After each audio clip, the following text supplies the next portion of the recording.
नमस्कार दोस्तों, राधे राधे। आपका अपने इस यूट्यूब चैनल हमारी संस्कृति हमारी धरोहर में हार्दिक स्वागत है। दोस्तों, आज के इस वीडियो में मैं आपको बताने जा रही हूँ इस साल की आखिरी अमावस्या कब है, उसकी पूजन विधि, इस दिन महिलाएं क्या करें क्या ना करें, पौष अमावस्या के दिन हम पितरों का पूजन किस प्रकार करें, घर में खुशहाली सुख संपत्ति और बरकत के लिए इस दिन हम कौन से विशेष उपाय अपनाएं। ये सारी जानकारी प्राप्त करने के लिए दोस्तों वीडियो को आप शुरू से लेकर अंत तक अवश्य देखिए। दोस्तों, पौष अमावस्या इस बार 23 दिसंबर 2022 के दिन है। पौष माह के कृष्ण पक्ष की अंतिम तिथि को पौष अमावस्या कहा जाता है। 24 दिसंबर से शुक्ल पक्ष प्रारंभ हो जाएगा। शुक्ल पक्ष से हम सारे शुभ कार्य कर सकते हैं। जैसे कि आपको कोई नया व्रत प्रारंभ करना तो शुक्ल पक्ष में ही प्रारंभ किया जाता है, कृष्ण पक्ष में नहीं किया जाता है। किंतु इस महीने आप लोग शुक्ल पक्ष में भी कोई भी नया व्रत नहीं प्रारंभ करें, क्योंकि ये खड़मास का महीना है। पौष अमावस्या के दिन पितरों की शांति के लिए भी पूजा करते हैं। हिंदू कैलेंडर के अनुसार कुल 30 तिथियां होती हैं और अमावस्या हर महीने के मध्य में मनाई जाती है। अमावस्या को नो मून डे के रूप में भी जाना जाता है, क्योंकि इस दिन चंद्रमा आकाश से पूरी तरह से अदृश्य रहता है। यह महीने की सबसे अंधेरी रातों में से एक होती है। हिंदू कैलेंडर के अनुसार पौष के विशिष्ट महीने में जब अमावस्या मनाई जाती है तो उस विशेष अमावस्या को पौष अमावस्या कहा जाता है। यह एक अशुभ दिन माना जाता है, जब अन्य दिनों की तुलना में नकारात्मक ऊर्जा और बुरी शक्तियां अधिक मजबूत होती हैं। पौष अमावस्या को मृत पूर्वजों के लिए श्राद्ध और तर्पण करने के लिए अत्यधिक उपयुक्त माना जाता है। हिंदू पंचांग के अनुसार पौष मास, जिसे पुष्य मास भी कहा जाता है, 10वां महीना है, जिसे देवताओं की पूजा करने और मृत पूर्वजों के लिए अनुष्ठान करने के लिए अत्यधिक महत्वपूर्ण माना जाता है। पौष मास को सौभाग्य लक्ष्मी मास के पौष मास के नाम से भी जाना जाता है। शास्त्रों और हिंदू पौराणिक कथाओं के अनुसार यह माना जाता है कि पौष अमावस्या की पूर्व संध्या पर देवी लक्ष्मी के 2 रूपों धन लक्ष्मी और धन्या लक्ष्मी की पूजा करना शुभ होता है, ताकि उनके दिव्य आशीर्वाद, प्रचुरता और धन को प्राप्त किया जा सके। पौष अमावस्या के दिन प्रातःकाल जल्दी उठना चाहिए। यदि कोई व्यक्ति बीमार है तो वह अपनी सेहत का ध्यान रखते हुए उसी हिसाब से उठे।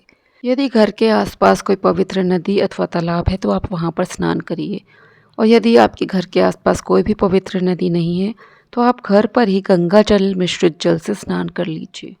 आप यदि बीमार हैं तो आप थोड़े से गर्म पानी से ही स्नान करें। यदि घर पर गंगा जल भी नहीं उपलब्ध है तो कोई बात नहीं, आप माँ गंगा का स्मरण करते हुए स्वच्छ जल से ही घर पर स्नान कर लें। स्नान करने के बाद आप सूर्य को अर्घ्य अवश्य दें। अर्घ्य का जो आप जल लेते हैं उसमें आपको अक्षत और थोड़ा सा सफ़ेद तिल अवश्य डाल लेना चाहिए, क्योंकि पूस के महीने में तिलों का बहुत अधिक महत्व होता है। इसके बाद यदि आपके घर के आसपास पीपल का वृक्ष हो तो वहाँ पर पीपल के वृक्ष में जल चढ़ाने के बाद वहाँ कुछ मीठा भोग चढ़ा दीजिए, और पीपल के वृक्ष की 5, 7, 11 आप जितनी परिक्रमा कर सकते हैं, ओम नमो भगवते वासुदेवाय मंत्र के जाप के साथ परिक्रमा करिए।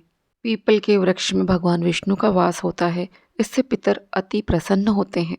शाम के समय पीपल के वृक्ष में आपको दीपक भी जलाकर रखना चाहिए।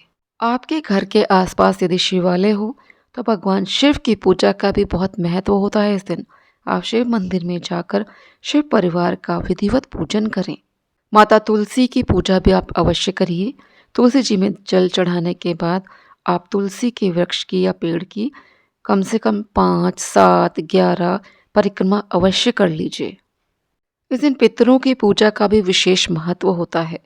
अमावस्या तिथि ही पितरों को समर्पित है। पितरों के निमित्त दक्षिण दिशा की तरफ 2 बाती का दीपक आपको जलाकर रखना चाहिए। पितरों के निमित्त आज आपको तर्पण करना चाहिए। तर्पण के जल में आपको सफ़ेद पुष्प और तिल अवश्य डाल लेना चाहिए। अमावस्या के दिन आपको क्षमता अनुसार तिल दान, वस्त्र दान, अन्न दान करना चाहिए। कुछ नहीं तो आप 10 रुपए भी आप किसी गरीब व्यक्ति को, ज़रूरतमंद को पकड़ा सकते हैं। जो व्यक्ति शनि दोष या पितृ दोष से पीड़ित हैं, उन्हें पौष अमावस्या के दिन पिंडदान या अन्य किसी प्रकार का दान नदी के किनारे, तीर्थ स्थलों और मंदिरों में अवश्य करना चाहिए। इससे पूर्वजों का आशीर्वाद प्राप्त होता है। कोशिश करना चाहिए कि सभी कार्य विद्वान पुजारियों के मार्गदर्शन में करें ताकि वे सही तरीके से किए जाएं और इससे अधिकतम लाभ प्राप्त किया जा सके। पौष अमावस्या पर ग्रहों के अशुभ प्रभावों को भी हम दूर कर सकते हैं। बृहस्पति, शनि, केतु और राहु के अशुभ प्रभाव को खत्म करने या कम करने के लिए इस दिन वस्त्र और भोजन का दान करना चाहिए। शनि दोष से मुक्ति के लिए आप इस दिन खिचड़ी का भंडारा भी कर सकते हैं। खिचड़ी का दान भी करा जा सकता है। पौष अमावस्या पर पर्याप्त अनुष्ठान करने और प्रार्थना करने से जातक ढैया मुसीबतों, शनि साढ़े साती और शनि दोष के दुष्प्रभावों को दूर कर सकता है। अमावस्या पर भगवान शिव का रुद्राभिषेक करने से आप काल सर्प दोष से भी मुक्त हो जाते हैं। अमावस्या के दिन हमें बाल अपने नहीं कटवाने चाहिए, ना ही नाखून काटने चाहिए। अमावस्या के दिन घर की महिलाओं को अपने बाल नहीं धोने चाहिए। यदि बहुत ही आवश्यक है तो आप केवल पानी डाल सकते हैं, लेकिन शैम्पू आदि का प्रयोग ना करें, क्योंकि शैम्पू के प्रयोग से आपका सिंदूर भी धुल सकता है और इस दिन सिंदूर आदि को हमें धोना नहीं चाहिए, वो मांग में लगा रहना चाहिए। अमावस्या के दिन आपको घर पर नई झाड़ू खरीद कर नहीं लाना चाहिए। इससे माता लक्ष्मी का अपमान होता है और माता लक्ष्मी रुष्ट हो जाती हैं। इस दिन अनुष्ठान करने और व्रत रखने से व्यक्ति को मृत पूर्वजों के साथ साथ देवताओं का भी आशीर्वाद प्राप्त होता है। इस दिन हमें अपने पितरों के निमित्त पकवान बनाने चाहिए और अगर हो सके तो घर पर ब्राह्मण या ब्राह्मणी को बुलाकर उन्हें भोजन करवाना चाहिए। यदि ऐसा संभव नहीं है तो आप इस दिन अन्न का दान कर दीजिए।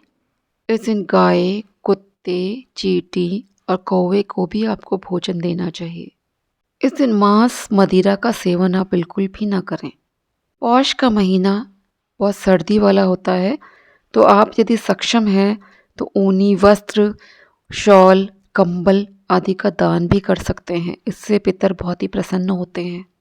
यदि आपके घर में पितरों की फ़ोटो है तो इस दिन आप हल्के रंग के पुष्प की माला उनको अर्पित करें, धूप दीप दिखाएं, उन्हें कुछ मीठा भोग लगाएं। अमावस्या के दिन स्नान और दान का बहुत अधिक महत्व होता है। आप अपनी क्षमता अनुसार जितना भी दान कर सकते हैं, जिस वस्तु का दान कर सकते हैं, आप अवश्य करिए। यदि आपकी कुंडली में काल सर्प दोष है तो आप इस दिन नदी स्नान के बाद धातु के बने नाग और नागिन की पूजा करें। उसके बाद उनको बहते जल में प्रवाहित कर दें। इससे काल सर्प दोष से मुक्ति मिलती है। यदि आप पितरों को प्रसन्न करना चाहते हैं तो अमावस्या पर स्नान और तर्पण के बाद पितृ स्तोत्र का पाठ करें। इससे आपको पितरों का आशीर्वाद मिलेगा। पितरों को तृप्त करने की बात हम इसलिए करते हैं क्योंकि अगर वे नाराज़ होते हैं तो अपने ही वंश को श्राप देते हैं, जिससे संतान का योग नहीं बनता है। अमावस्या पर मछलियों को आटे की गोलियां और काली चींटियों को शक्कर खिलाने से भी लाभ होता है। इससे जीवन में सुख और शांति मिलती है। सुहागिन महिलाओं को इस दिन सुहाग सामग्री का दान भी करना चाहिए। उन्हें पीला सिंदूर भी अपनी मांग में सजाना चाहिए। यदि पीला सिंदूर ना मिले तो आप लाल सिंदूर भी लगा सकते हैं। दान सामग्री में आपको सिंदूर, चूड़ी और कुछ दक्षिणा इत्यादि का दान अवश्य करना चाहिए। दोस्तों, मेरे इस चैनल पर पितरों को तर्पण देने की पूरी विधि दी हुई है, आप उसे देख सकते हैं। सूर्य को जल देने की भी संपूर्ण विधि इसमें दी हुई है। मैं इसमें डिस्क्रिप्शन बॉक्स में लिंक डाल दूंगी, तो आप उसको देख सकते हैं। तो दोस्तों, आज का वीडियो मैं यहीं पे समाप्त करती हूँ। वीडियो में दी गई जानकारी यदि आपको उपयोगी लगती है तो वीडियो को लाइक करें, शेयर करें। चैनल पर पहली बार आए हो तो इसको सब्सक्राइब अवश्य करें। जय श्री कृष्ण, जय श्री राधे।